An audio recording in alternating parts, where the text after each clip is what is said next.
О, сейчас все заработало, так что прошу рассаживаться в любом порядке.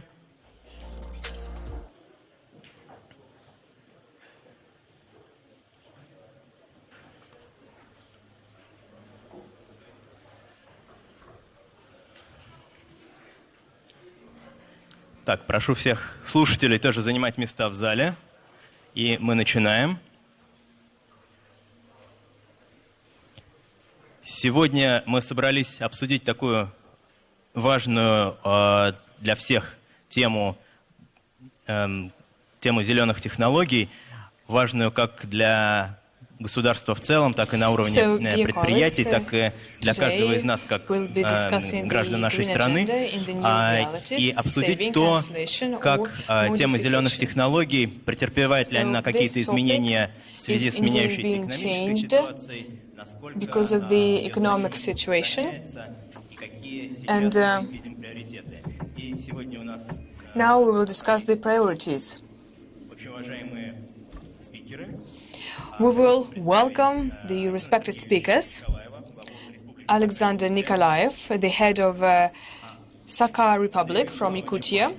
And we welcome Andrei Baida, the Vice President for ESG from Web RF. Online we have joining Stanislav Seleznov, the Vice President for Environment and Industrial Safety from MMC Norilsk Nickel. Good afternoon. Also we have Anton Vivchar joining online, the head of engineering department from Mosenergo. Good afternoon, dear colleagues. And also we have Olga Kalashnikova, the head of environment of Severstal.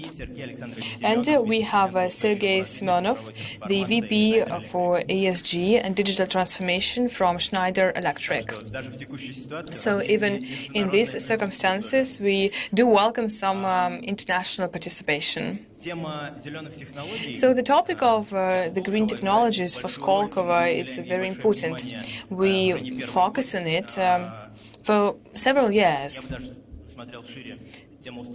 And I would say that the sustainability as well as ESG, ecology and industrial safety are the topics that are quite connected to technologies. And in particular, we've been organizing our traditional accelerator for 2 years.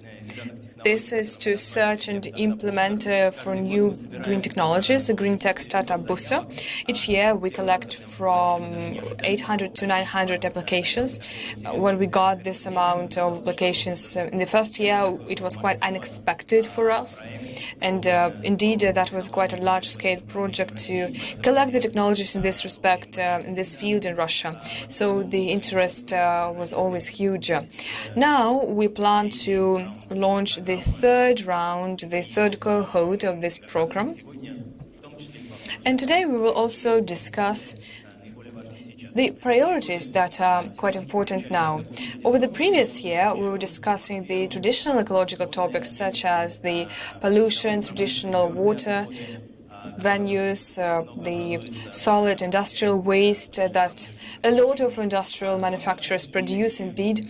And along with this, we were discussing some new topics such as decarbonization, the renewable energy sources, the cycle economy, the digital monitoring, etc. And we see the shift of the focus because during the first year, a lot of companies were considering some traditional topics, except for our international partners such as Total and many others. But during the second year of our work, the Russian participants also started to focus more on ecology, decarbonization, also because of the trans-border carbon adjustment. Currently, we are still forming the agenda, and it would be very interesting to hear about the priorities for today. And that's what we'll discuss today against the backdrop of the changed economy, as well as the changing demand for technology. Some technologies are not available anymore. Some of the technologies has become or have become more important. So I believe that we will cover all these blocks because we do have something to offer here as the Skolkovo Foundation. We have hundreds of projects connected to ecology, decarbonization, the energy efficiency.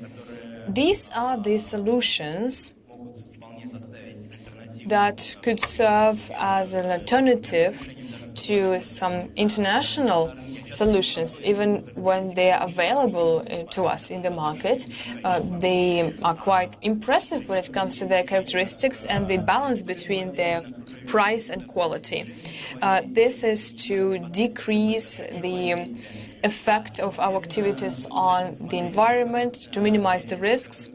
It would also be quite interesting to discuss the priorities and how they correspond to the taxonomy that was adopted by the government of Russia, the taxonomy of green projects that are primarily connected to the international agenda, and also the taxonomy of our national projects that are based on our national framework. I'll just give you a couple of examples of success stories. Those are the projects that we either found or established cooperation with.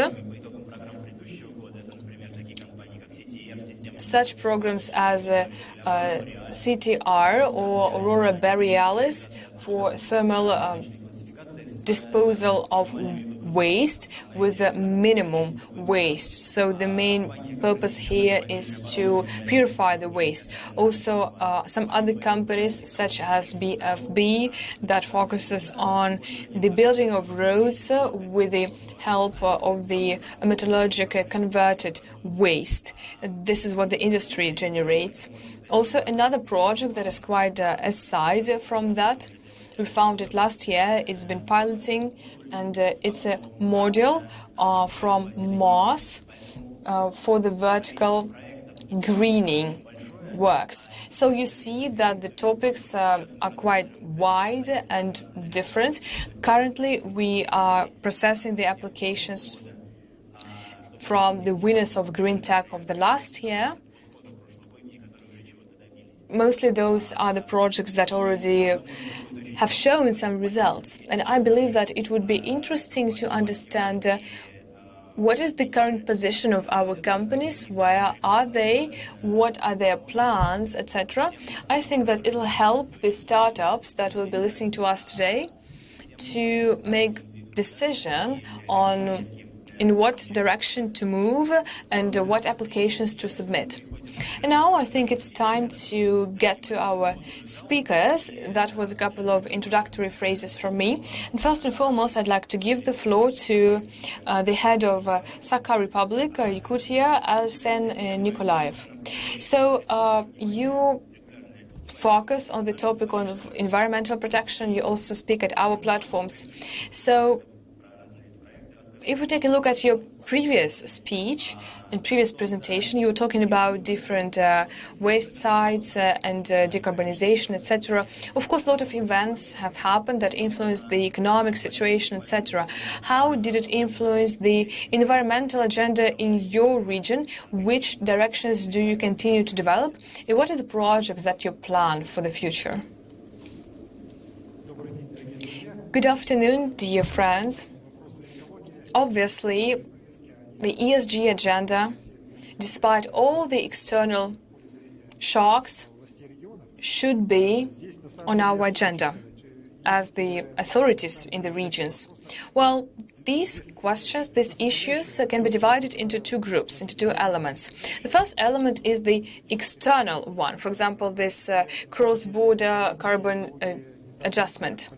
Well, there is more politics than ecology in there, and there are also some issues that are quite important for us, for this country, such as the disposal of waste, for example, also the issues connected to the restoration of forests, the questions connected to fighting against the wildfires. Unfortunately, we faced this challenge last year, and this year we already see that this is a problem, not only in Yakutia, but also in other regions. It's connected to the climate change. It's connected to a very dry spring that happened in Yakutia, for example, last year, and that's why we are seeing some wildfires very early. Of course, we should take this all into account. When it comes to Yakutia, of course, there are some issues about the disposal sites, waste sites, landfills that are still on our agenda. We have a special office designated to do this, and we hope that in 2022-23 we'll be able to come up with some solutions, also thanks to our large players in this field. Well, definitely when it comes to Yakutia, the restoration of forests is a especially important topic for us, especially after the fires last year. And we have a special economic territories in Yakutia, and we already are planting new trees in the specially designated zones to offset the damage that was done. Of course, the nature will restore itself, but we need to help it somehow.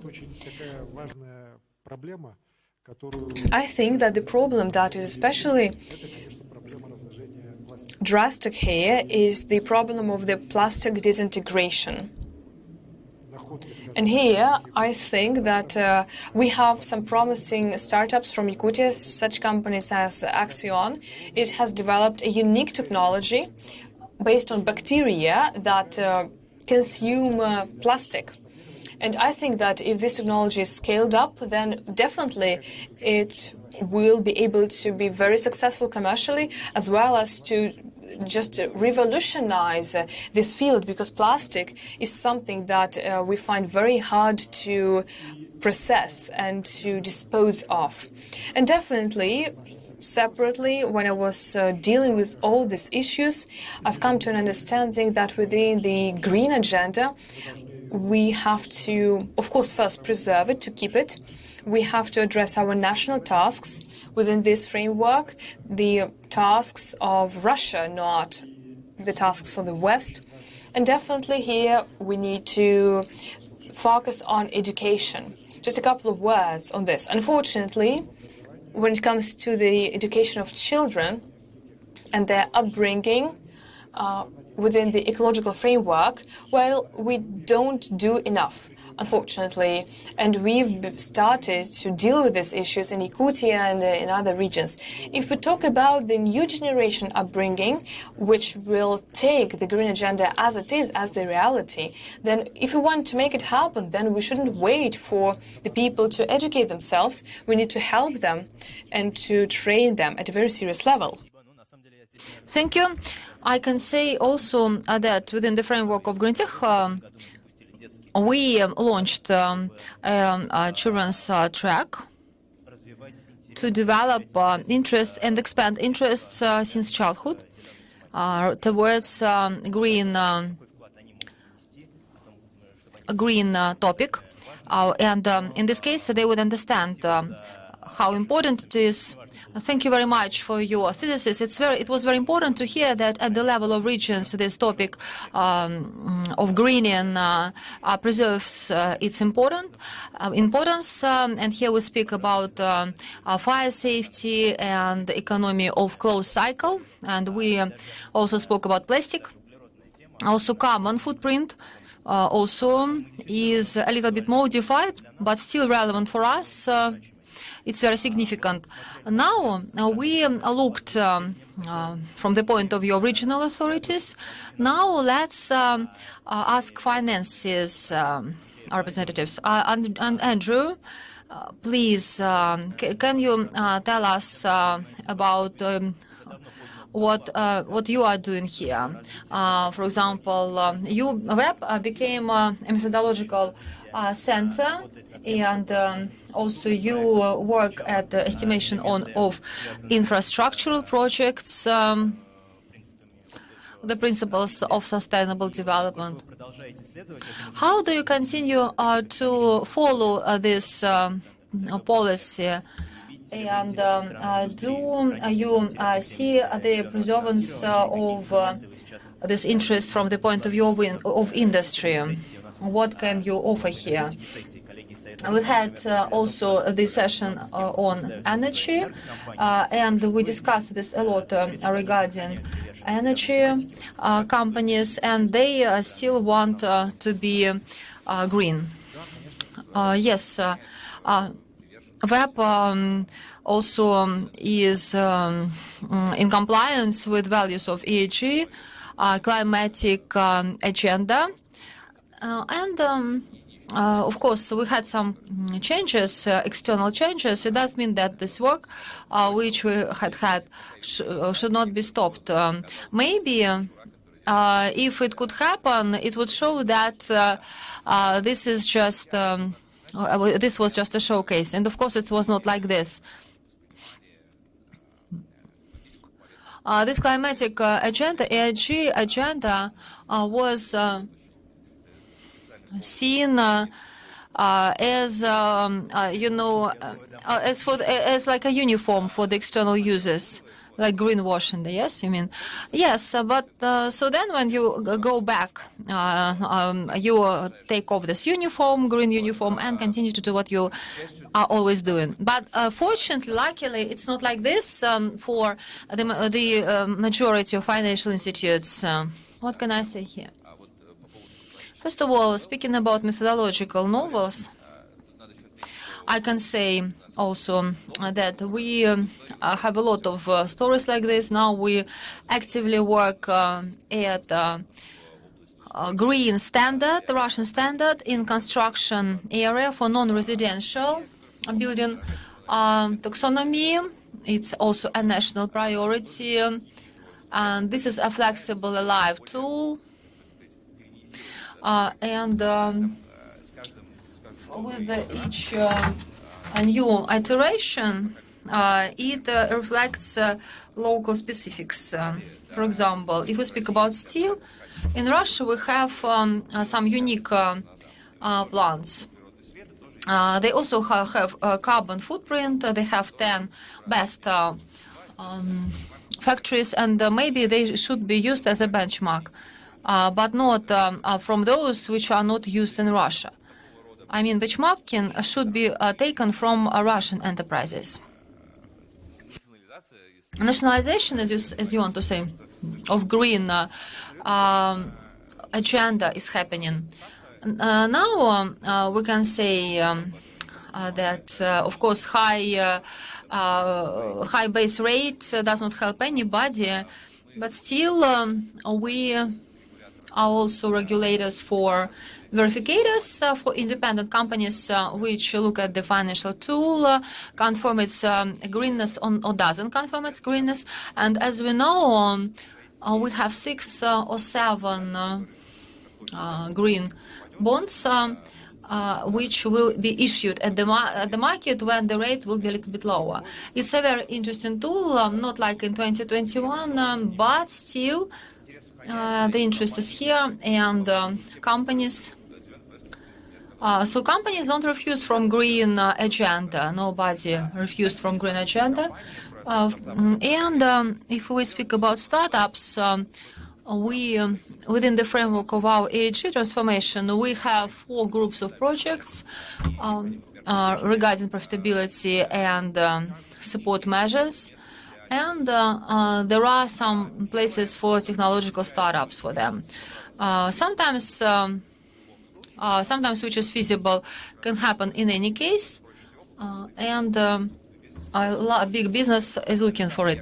The rightest example is electrometallurgy, and there is a lot of space for import substitution and some other types of equipment, for example. Energy efficiency at the enterprise. I've seen a lot of technological companies which are busy with pieces. I'm not very good at technical language, but as I know, it's called deep tech. It's quite a specific word for this. For example, in oil processing, primary heating of oil, there is a way how we can spend less oil to heat it, and and it is split into fractions. So the second group, it means waste and waste treatment. The biggest interest here. So this waste problem is not resolved in Russia, and here the question, of course, is of thermal utilization should be discussed, and also maybe field placement of waste, chemical waste. And also, I think we should develop different tools to compose this waste and burn, and also burn this waste. Sometimes you need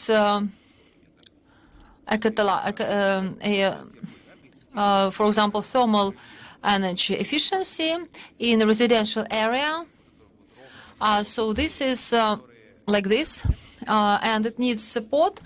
But also it should be scaled, and you need a large operator which could install this equipment.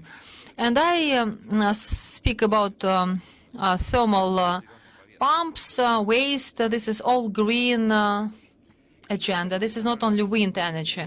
And the fourth group, but I hope to a less degree, and all this technological support, I hope, will be also here. This is the creation of new industries.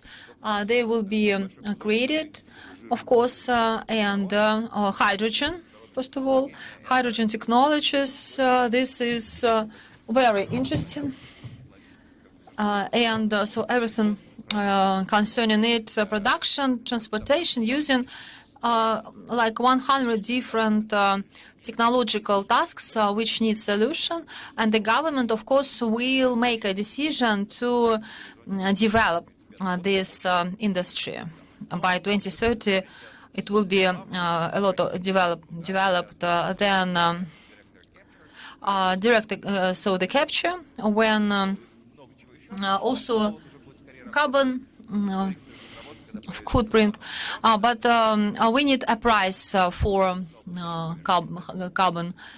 In this case, it will be commercially profitable and interesting. It's all also written in green taxonomy, and we helped MINEC develop it. Thank you very much. You structured all these projects very well. I can add also, decarbonization, is it relevant without the price for CO2? But you can't forget that the biggest part of decarbonization, if we don't think about carbon capture from atmosphere, this is a reverse part of energy efficiency. The biggest part of projects on energy efficiency without CO2 price will go into the first group, and those who are busy with these issues, maybe you please pay attention to how customers should be presented this product. Sometimes you need to speak about decarbonization. Sometimes you should speak about energy efficiency. If we speak about volume of capture increase, and this task, this goal exists, the biggest part, 30–40%, it's increase of absorption, carbon fields. This is a huge part, and they have their own economy. And then there are 60% left. 20%, these are projects which are feasible even now without any price for carbon. They should be done. And it will take 3–5 years, and the other 40%, among them 20 work on the basis of subsidies, and other 20% we don't understand how they are working. And so from all the whole scope, which should be decarbonized, they are commercially profitable even now. Of course, you can wait for the price of carbon, but still it should be even more profitable. Now, let's proceed. We'll shift to corporate sector. We pushed for time, and that's why please be brief. Now, I would like to give the floor to Stanislav Seleznyev. Stanislav, can you hear us? Stanislav, good afternoon. I'm also glad to welcome you here in online format. And I have a question to you in continuation of this discussion. What is your attitude to green agenda? Is it relevant for you? And what about long-term strategical goals? Have they changed? And what about priorities for your company? Nor nickel. Okay, so what focuses can you give to us? Not often we meet, and so we discussed whether we need to do something. And the agenda is here. First of all, it consists of two parts. The first part is ecology and ecology, very understandable for anybody. Clean water, clean air, and green grass. We do this for ourselves and for people of our country. This direction will not go anywhere and will be always very important for us. If we speak about ESG globally, before we looked at the map, somewhere to the left, to Europe, they had a lot of requirements. We started to be in compliance with them, but just in order to sell our products mostly. But now, all institutes which are here and which work in accordance with AAG, for us, they are closed for some time. I don't know for how long, but I can say that all buyers of our products require all conformities and irrespective of whether we are formally are in association or not. Now I understand that I think we look at to the right, to the east. So the biggest player is China. Some people say that China is a very dirty country. They don't know, they don't do ESG. They have high requirements. This is a very big country, and it has a lot of, it invests a lot in green energy. They have biggest projects there. That's why the requirements that they will give to our products from the point of ESG will be even tougher than those which were proposed by European Union. And in any case, the customers which are aimed at export have to continue the green agenda, which is called ESG, and to continue to be in compliance with all requirements and to understand what principles are the most important. Carbon price, we don't know about it, but we have to work in this direction for sure.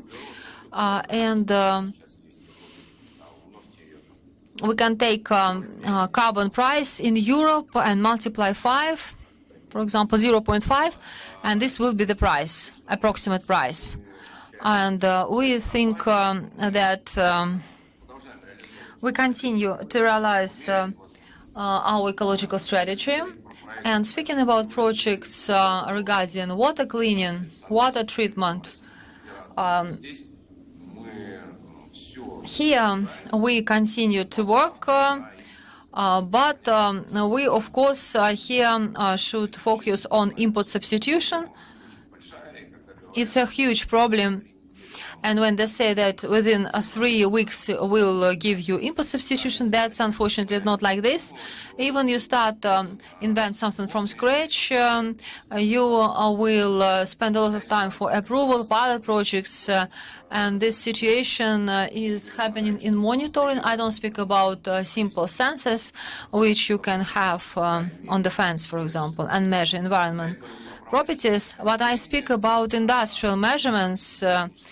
For example, mills, when you need to put the sensor inside the pipe and high temperature, aggressive media, acidity, and in Russia, we don't have it. We have gone around all companies in Russia, and we found only one company which can produce the system which can measure all necessary things at Nornickel. That's why this deadline, which was shifted, it's okay. And speaking about climatic environmental problems, there are two things clear. This is energy efficiency. Our company and our country are not so energy efficient. So we need somewhere to strive for. And when we produce carbon, we can see for today that it's clear that the technology of pumping and capture is clear. And in the world, this is quite understandable. And since recent times, all these technologies are closed for us. And in Russia, we have never done this in a mass way. That's why we need to depend our own production and develop our technological production and basic technologies on water treatment and air treatment, and also environmental agenda. If we have a technical possibility, companies will continue to fulfill these obligations. And also, I would like to say that everybody wants to stop everything. There are so many offers from everybody to the governmental bodies, but it's not good. It's not right. Because if we give more, if we have more compromises, we'll stop to do a lot of things. Now we are in the position, if we need to be in one place, we need to run. That's why if we stop somewhere, we have to run 3 times quicker. That's in brief. Thank you, Stanislav. You already practically asked my question about the input substitution. I would like to add regarding the thesis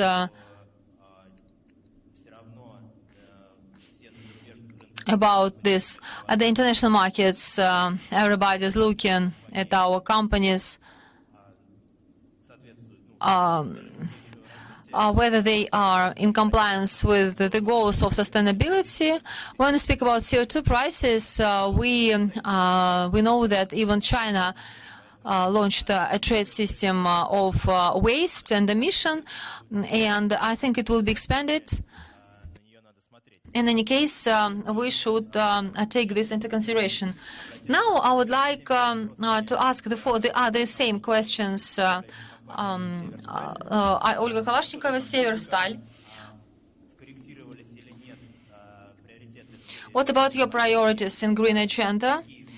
What directions are linked with standard economy, decarbonization, waste processing, closed cycle are important for you? And the second question, which Stanislav also answered it, the question is the following. Do you have some technologies? Last year you were looking for new technologies. What about this year? Do you have some topics linked with import substitution, which earlier you took for granted and you did not need looking for new solutions? Thank you, Oleg. I would like to speak about this. Speaking about sustainable development, till the recent events, we started to develop strategies. And now we reduced horizon of planning until 10 years. Now we speak about next 2-3 years, and the long term is 10 years for me.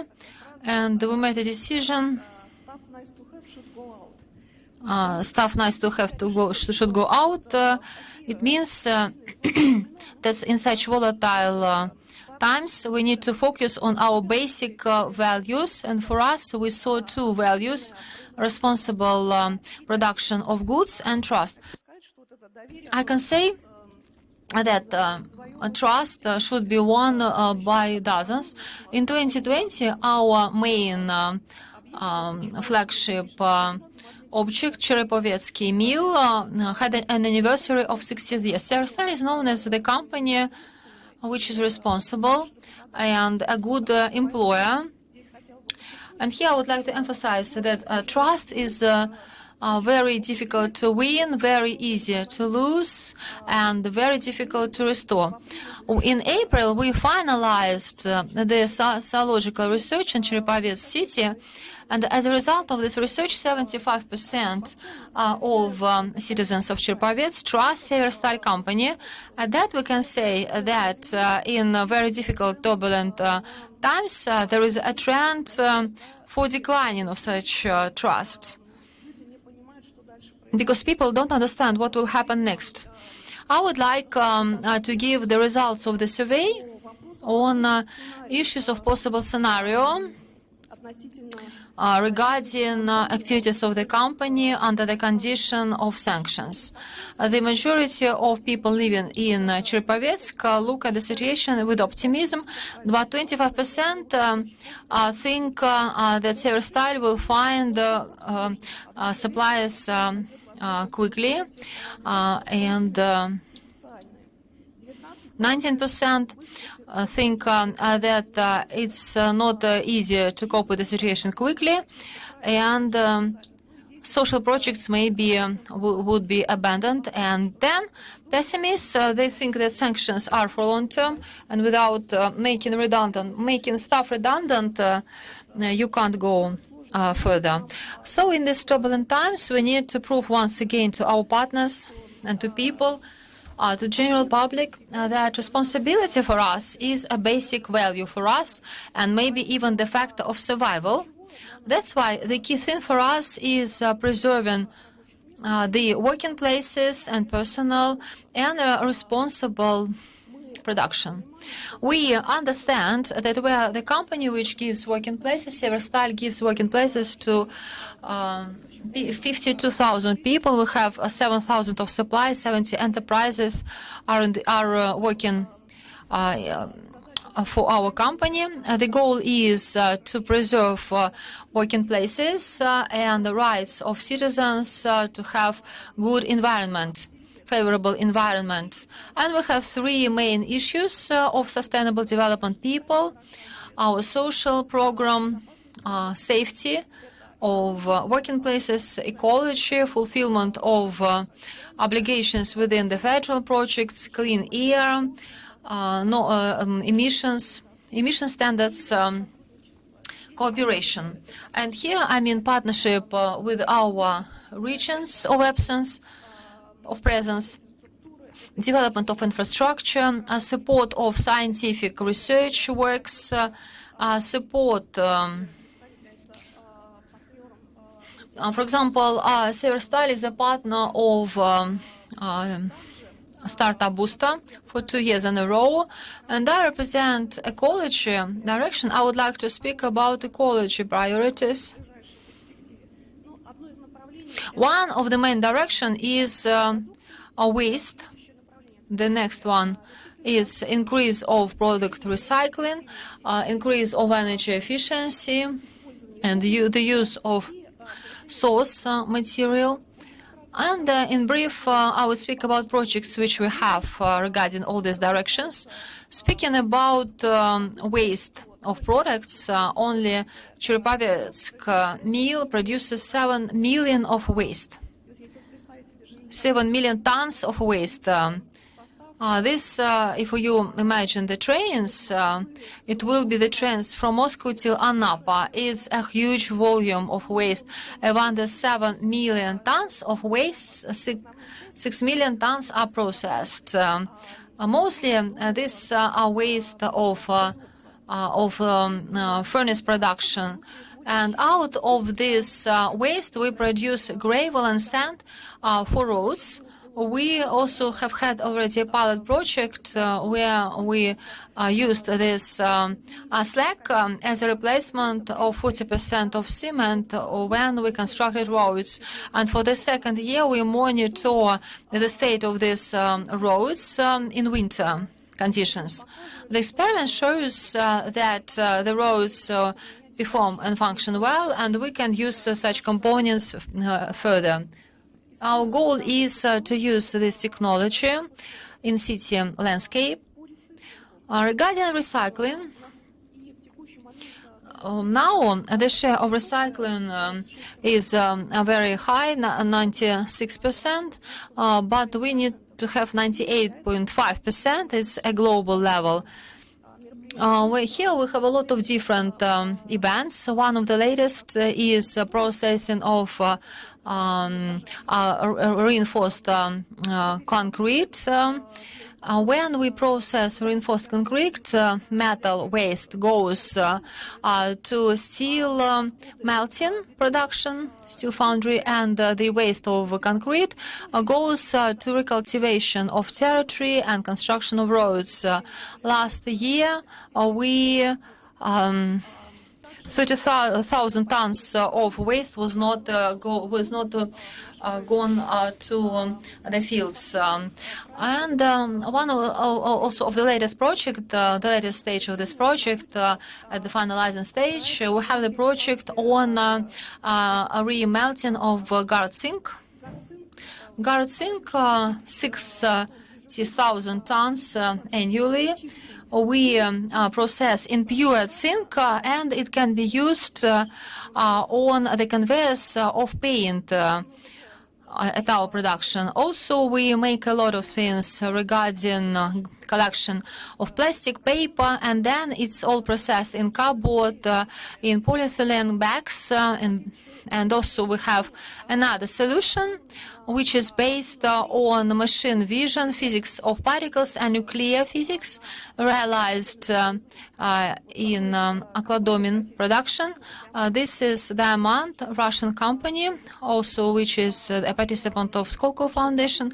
Last year, in June, we started a new project with them, and the test operation of steam analyzer. Here we used the method of target electrons. Here this technology allows us to see the content, and in this case we can economize of using of coke particles. We have different options when it comes to the digitalization and identifying defects. And this, of course, influences the efficiency and the problem of decarbonization. Perhaps you've all heard that last week there were some suggestions from the State Duma deputies to withdraw from the Paris Agreement, and I like the response of the Minister of Economic Development of Russia, who said that the climate change, regardless of the political situation, is common for all countries. There are no borders when it comes to climate, and Severstal makes and does some particular steps and efforts, and so we want to continually decrease the carbon footprint of ours by 2030. We'll do our utmost. But there are some limitations, such as on the transfer of technologies, as well as many other problems that are connected to sanctions. But we do believe that in partnership with the scientific centers in Russia and maybe some projects that we can get via Startup Village or via Green Tech will allow us to deliver on all the goals that we've set to ourselves. Thanks a lot for this positive note, for this motivation for us as well. We also need to search for projects for you more actively. I'd like to ask you the same question, Anton. Anton, are you here with us? Yes, I'm here. So we've heard and listened to the companies that are international, that export significant volume of their products. And they also respond to the demand coming from abroad. But Mosenergo is the company that is working locally. But I know that the ESG agenda is very important for you as well. Judging by the Green Tech last year, we've seen that the topics of the decarbonization is of great interest to you. What are your current priorities? What are the challenges for you now when it comes to some new technologies search and the import substitution technologies? Thank you, Oleg. Good afternoon, dear colleagues. Well, honestly, I'm always fighting two powers in ourselves. First, we have the political agenda as well as the ESG agenda that has come just recently. And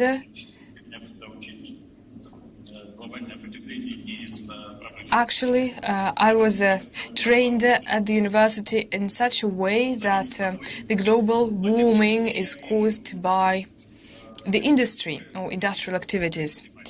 But I do see some promising future in this respect. Just generally, we continuously speak about ESG and mention only the ecological aspect of it. I'll not mention the rest of it, like S and G. Well, we've already been doing the ecology for quite a lot, regardless of the industry. I mean, metallurgy or anything else. And while the figures of Montenegro are very telling, we decreased the greenhouse emissions by 64%. And well, mostly it is done through the energy efficiency projects, the introduction of such an equipment, as well as the electric generation, smart technologies, etc. As of now, we've been actively working to transfer the thermal load, to unload our infrastructure. We are working on our heating houses, boiling houses. We close some of them and we restructure some of them. And it gives us the effects that we expect. Also, we introduced some low efficiency capacities for some generation stations in Moscow and in Moscow region. We modernize a set of energy blocks and energy or power units. So we've been doing this work and we continue to do so. This is not some trendy goal for us, but this is our mission. That's what we should do. To get back to the ecological agenda, we, as the largest megacity in Europe, are supposed to track the environmental activities, our activities against the environment. I believe that we don't really do damage to the Moscow ecology. These figures are from 1 to 3%. I think that the transportation and some other industries do much more damage to the ecology in Moscow. But at the same time, we are striving to make it better. There is a set of problems connected to the legal framework. I'd like to underline this. As you rightfully said, we are non-export industry, but we also are under some pressure now. We've been updating the book or registry of the best available technologies. We do understand that we really need to update this information or to enforce it, but well, there are some methodological problems. I'll not stop on it, but I just wanted to mention this. And also our industry of energy, as well as the utilities, the usage of water for utilities. One needs to take into account, but it's not only about the ecology, but it's also about uninterrupted supply of resources to our population as well as industrial players. Well, the population, people come first to us. And here we need to set the right priorities. So, to respond to your question, definitely ESG agenda and the green agenda are definitely relevant for us. We are not going away from it.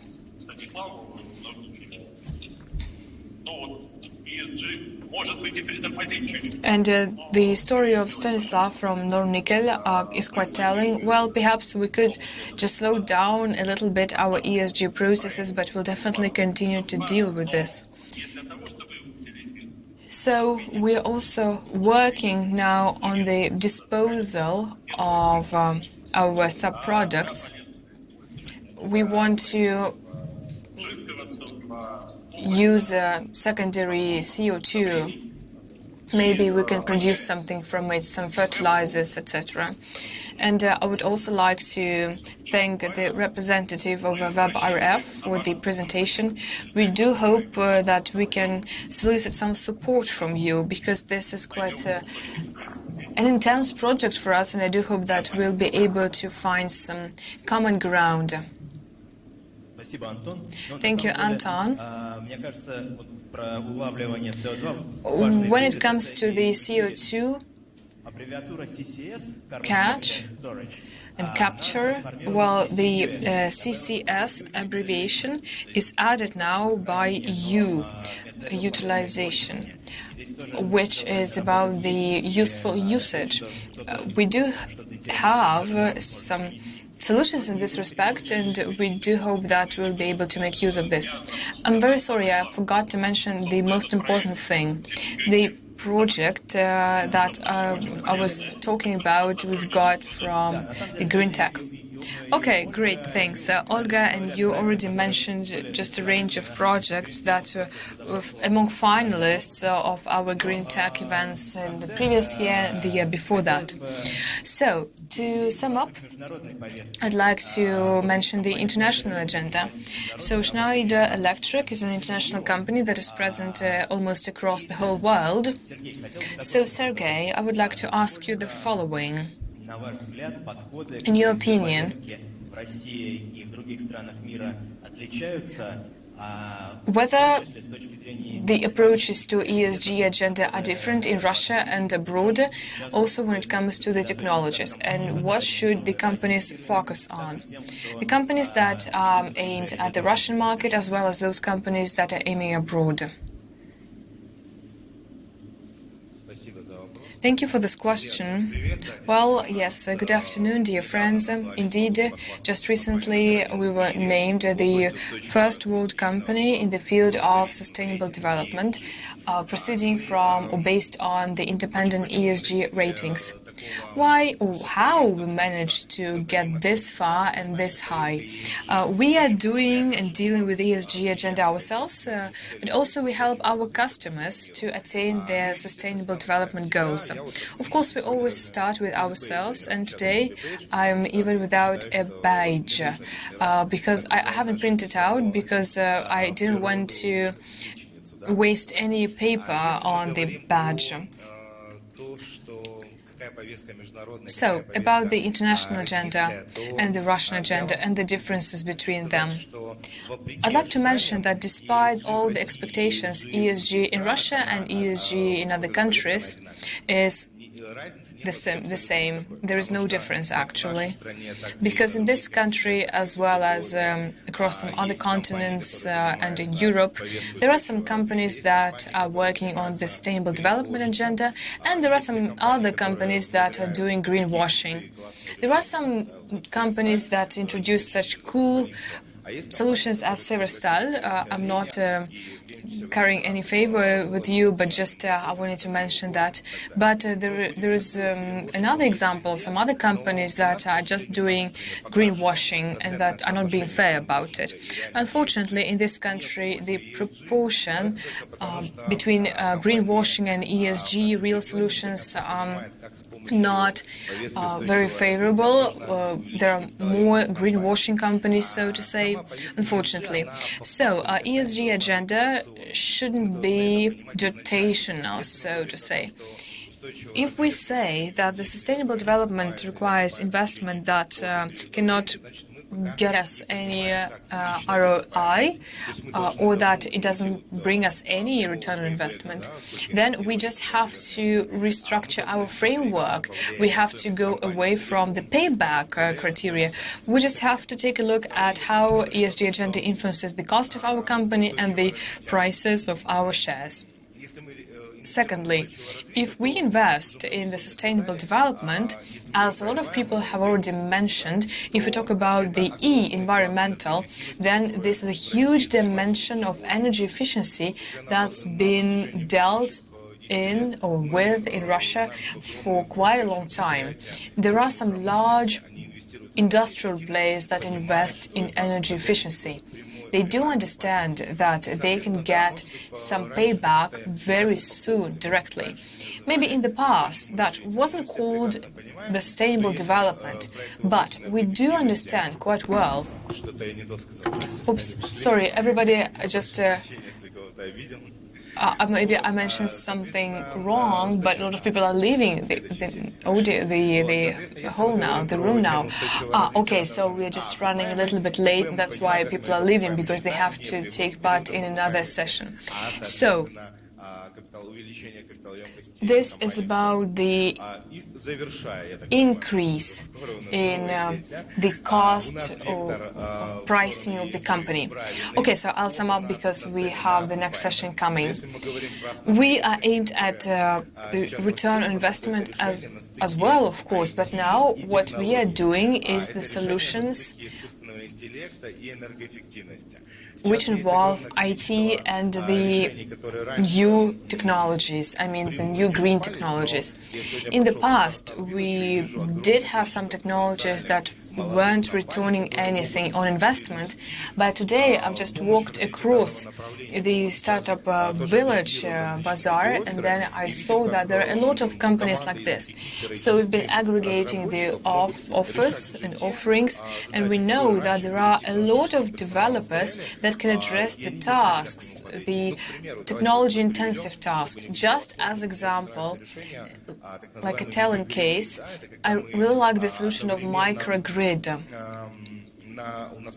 when, for example, we have a venue with the electric grid and the energy coming from the wind power, solar power, and that's being accumulated. We don't know how to make it efficient, how to make it as decarbonized as possible, and to make it reliable and uninterrupted. And, well, if the chief energy professional will deal with all this, then the main task and the main purpose of this chief energy professional will always ensure that the energy supply is uninterrupted. So it will also always be about electric grid, the standard technologies. But if we have AI operating, for example, which has goals in the field of decarbonization as well as financial opportunities, which is aimed at increasing the profit of the company. So the AI will be somewhere in between an engineer and a financial specialist. Then we will really be able to attain our goals. So to sum up, we need to understand that the latest events shouldn't influence the development of ESG agenda at all, because those companies that were doing greenwashing wouldn't do ESG now, but the companies that were doing ESG in the past, they've already understood that it's quite profitable for them and they need it, so they'll continue to do this. So ESG is here to stay in Russia. Thanks and have a good day. Thanks. That's a very positive note of yours. Thank you very much. I think that we can draw the following conclusions. So first and foremost, we can say that the ESG and sustainable development is on the agenda for all the companies. That is still to stay. Of course, those who were dealing with some innovative approaches, they may go maybe a bit more traditional, but they still are dealing with the waste management, the greenhouse gases emission decrease, etc., etc. It will all be preserved, and all who are solving these problems, we are waiting for you in Green Tech. And I think that we'll announce the launch of Green Tech this year in a month. And also those large companies that are present here today would like to welcome you as partners, because together we can search for and implement some new technologically advanced projects to make the Russian economy more sustainable and eco-friendly. Thank you.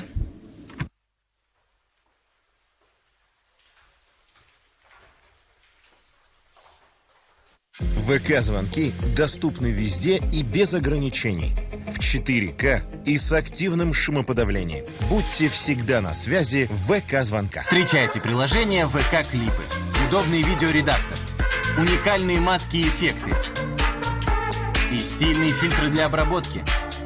Еще быстрее, проще, вертикальнее. Теперь в отдельном приложении ВК-клипы. Место встречи талантов.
Привет! Классно шьешь, варишь, печешь и вообще что-то производишь в Москве? Тогда сейчас самое время поверить в то, что ты делаешь, заявить о себе и занять свое место на рынке, пока другие не заняли. Смотри, это твоя дверь в новый мир. Открывай и узнай, чем мы можем тебе помочь.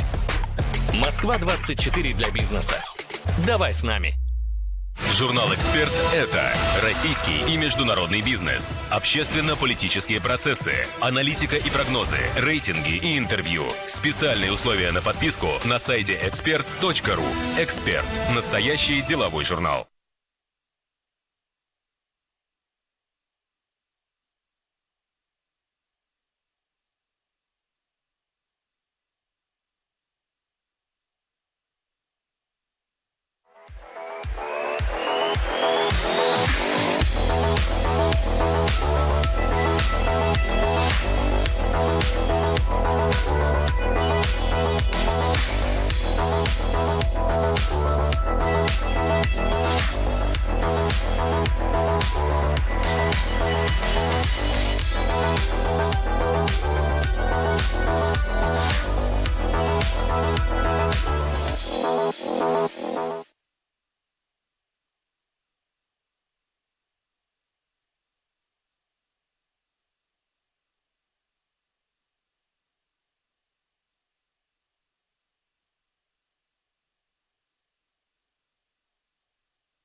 Ты сделан из старых забытых вещей, из ночи и дня без обмана, из порванных струн и разбитых идей, из холода и тумана. Ты соткан из дыма и верных друзей, и разных незыблемых истин, из горя и радости, света теней.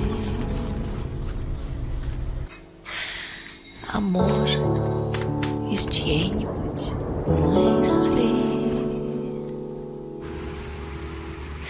Ты сделан из старых ненужных вещей,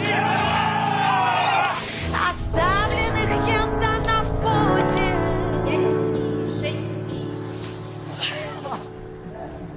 Ты сделан из очень хороших людей, и тебе это очень